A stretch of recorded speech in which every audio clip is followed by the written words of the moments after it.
Hey everyone, welcome back to another video. Today we are checking out for Manle. It's called Süleyman Le Magnifique. I'll read you a little bit of the description behind the name of the fragrance. It reads, Süleyman the Magnificent reigned as Sultan for 46 years during the golden age of the Ottoman Empire, when the kingdom was at the height of grandeur, enlightenment and prosperity. And to round up the kind of philosophy behind the fragrance, it's combining this particular Sultan's personality of a great warrior with also a romantic poet and the juxtaposition of those elements. This fragrance is a collaboration with my friend Lola from Lola Scents. She's actually one of my favourite reviewers. I watch all of her videos. She's fantastic. I really trust her opinion and her nose. She does amazing content. So if you've not subscribed to Lola, please do so. I'll link her in the description below, and I will also put her videos at the end screen of this video. But I will hand it over to the beautiful Lola to let her tell you a little bit about this fragrance. Hey everybody, I'm Lola from the channel Lola Scents, and I'm really excited to be on Peter's channel. He's one of my favorite YouTubers, and I can't think of a better brand than Fort & Manle to bring us together for this collaboration. I'm a huge fan of Fort & Manle, and I know Peter is as well. The fact that Peter is so picky and he has more than a few bottles of Fort & Manle fragrances speaks volumes about the brand. I personally think they are very good quality. They're just different than everything else you're gonna find on the market. Yes, they're a little bit pricey, but I think they're completely worth it.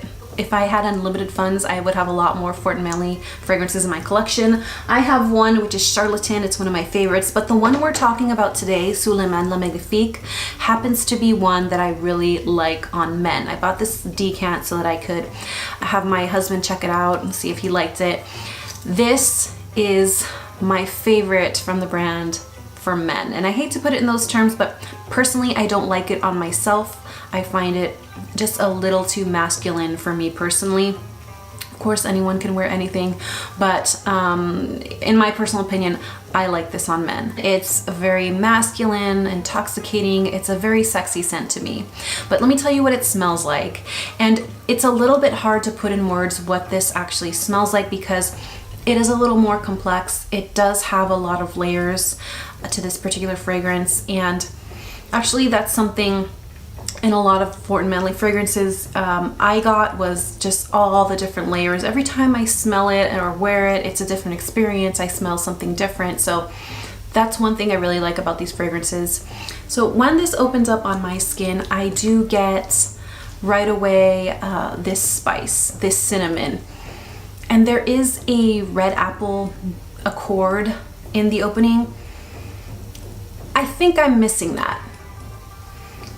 A lot of other people say they do get that. To me, I'm just not getting that. I am getting a sweet resinous smell. I am getting a big dose of woodiness, which I really enjoy.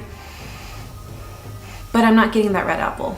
The spice is not overwhelming. It's just enough. Underneath all of that, I get a slight honey-like sweetness. As it starts to dry down on my skin, I start to smell this really deep, dark, green earthiness, a little bit smoky too. As the fragrance starts to dry down more and more on my skin, those layers start to unfold, and every time I move or I get a whiff of the fragrance when I'm outside, I'm smelling something different, and that's something I really enjoy about more complex scents. It's not like you're getting the same scent constantly the whole time you're wearing it. So that's something I really enjoy about Süleyman Le Magnifique.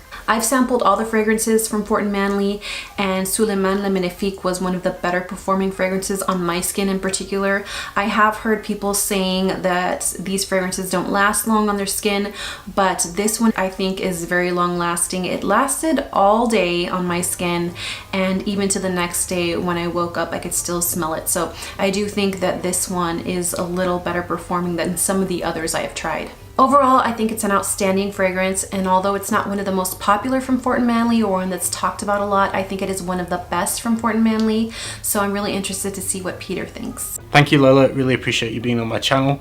Lola nailed it with that description like she always does. I basically have the same opinion as Lola. What I get with the fragrance is, yes, it does lean on a little bit more on the masculine side. I would still generally consider it unisex, but it leans masculine for sure. When I initially spray it, I get, like Lola, I immediately notice the spice, but the cinnamon isn't an overdose. It's not like a cinnamon bomb. It's definitely balanced with the other notes. I immediately smell the woods, just the same as Lola. I notice the sandalwood very kind of clearly. I think I get a hint of the oud, but mainly kind of the sandalwood, I think. I don't quite get the red apple either, just the same as Lola, but I do get a sense of what I would call something a little bit fruity. So you get this warm spice with something a little bit sweet and fruity, with quite a lot of woods around it, enveloping it, and I definitely notice the ambergris, which gives it this kind of almost sparkly kind of quality, like translucent sparkle over the fragrance that's really nice. There is some florals listed in the note breakdown. There's rose and tuberose. They don't jump out too prominently on my skin. I think you kind of get slight nuances of them through the mid of the fragrance, but it's very well blended. It feels very harmonious between the notes. To try and sum it up for people, I would say it's a soft, warm, slightly spiced, resinous fragrance. There's a clear amber accord. You definitely smell the ambergris as well. There's a woodiness, so it's like a spicy, woody amber fragrance without smelling of incense. Very, very smooth. It's not, the spice doesn't make it sharp. It's a very well-rounded, balanced fragrance of harmony, which I always enjoy. I like when a fragrance feels like it's got harmony between notes, which this one definitely does. As it dries down, exactly the same as Lola, I perceive a little bit more of an earthiness coming through and a bit more of a woodiness, and I think mainly it's probably, in my opinion, maybe more of the vetiver notes that I'm sensing a little bit more as it dries down. I don't smell the oud too strongly, although it uses a really good quality oud. It's got Mustafa number 6, which from my knowledge would be an Ensar oud, so it has artisanal distilled oud in here. So fantastic quality ingredients. I know he uses natural ambergris as well. So amazing quality fragrance, smells fantastic. I don't have any money to buy any fragrances this year, but if I had this, I would definitely wear it. I think it smells great. In terms of season, colder weather, autumn and winter. In terms of performance, I would say this one sits closer to the skin on me. This one doesn't project too much, it's more intimate, but the longevity is pretty good. I would say in around 6 hours it becomes kind of a skin scent, quite close to the skin, but I could perceive it on my skin over the 12-hour mark. So it is very long lasting, but it sits closer. I would say 6 hours usable longevity, kind of how I usually class it with, you can still smell it lightly 12 hours later, so pretty good performance.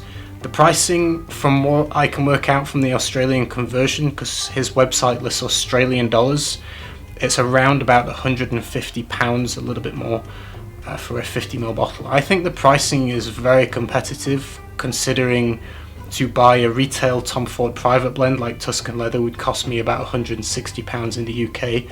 So this is cheaper than a Tom Ford private blend, yet it's using artisanal distilled oud, natural ambergris, great quality materials in here, a lot of them being natural. So fantastic value in my opinion, and the bottles are stunning.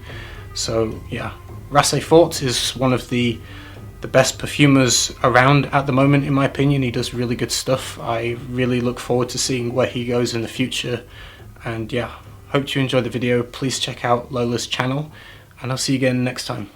Bye.